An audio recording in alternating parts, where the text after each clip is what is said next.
শেখ হাসিনার সরকার পতনের পর পুলিশ বাহিনীর সদস্যদের কর্মবিরতিতে যাওয়ায় অস্বাভাবিক পরিস্থিতি তৈরি হয় জামালপুর শহরের ট্রাফিক ব্যবস্থার।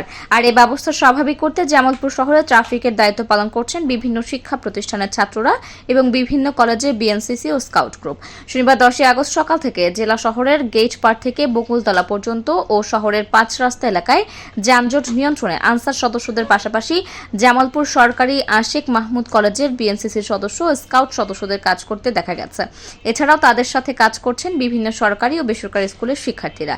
ট্রাফিক পুলিশের অনুপস্থিতিতে সকাল থেকে শিক্ষার্থীরা সড়কের মোড়ে যানবাহন নিয়ন্ত্রণে কাজ করছেন। কেউ সিগন্যাল অমান্য করলে বাধা দিচ্ছেন তাদের। এতে করে রাস্তায় বড় ধরনের কোনো যানজট হচ্ছে না। চালকদের মধ্যে কারো ট্রাফিক রুলস ভঙ্গ করার সুযোগ নেই। এ বিষয়ে কঠোর ছাত্ররা, পাশাপাশি সাধারণ মানুষকে রাস্তা পারাপারে সহায়তা করছেন তারা। এছাড়া বাইক চালকদের হেলমেট ব্যবহারে সচেতন করছেন শিক্ষার্থীরা। ফলে সড়কে ফিরেছে শৃঙ্খলা, মুক্ত হয়েছে যানজট। ভালো, সবাই অনেক রেসপেক্ট করতেছে, সবাই মোটামুটি সবাই মানছে। প্রথম দিন দেখছি কেউ হেলমেট পরে না, এখন অনেকেই হেলমেট পরে আছে। আলহামদুলিল্লাহ অনেক ভালো লাগছে।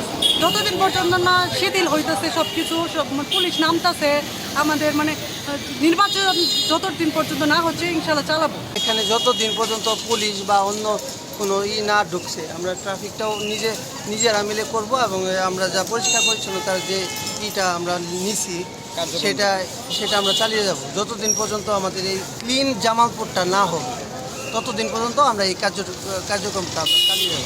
এই জেলা আমাদের, এই শহর আমাদের পরিচ্ছন্ন রাখতে হবে। এই শহরই আমরা যদি এই শহরও পরিচ্ছন্ন রাখি তাহলে কষ্ট হবে আমাদের।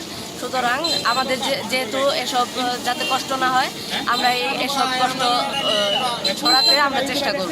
সময় ছাত্র আন্দোলনের পক্ষ থেকে আমাদের জামালপুর যে সমন্বয়টা আছে, সাধারণত আমাদের আজকের যে টিমটা এটা হচ্ছে আপনার সাম্প্রতিক ছাত্র বৈষম্যের যে টিম। হ্যাঁ, আর আমরা কাজ করতে আপনার সকাল 10টা থেকে 3টা বা 4টা পর্যন্ত।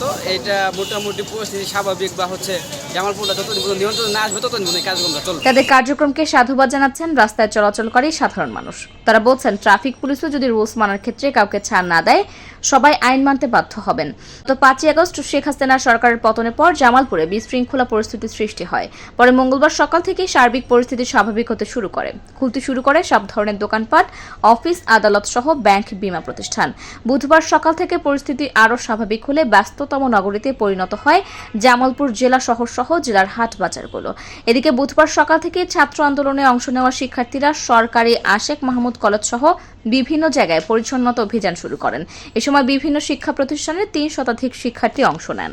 আমাদের সেনাবাহিনী কর্তৃক মোতায়েন করা হয়েছে বিএনসিসি সকল ট্রাফিক পুলিশ না থাকার কারণে ট্রাফিক নিয়ন্ত্রণে নিয়োজিত আছে এবং বিভিন্ন জায়গায় দেশ সুরক্ষার কাজে এবং ময়লা আবর্জনা পরিষ্কার করার কাজে নিয়োজিত আছে। আমরা সর্বত্র দেশ নিয়ন্ত্রণ করার চেষ্টায় আছি।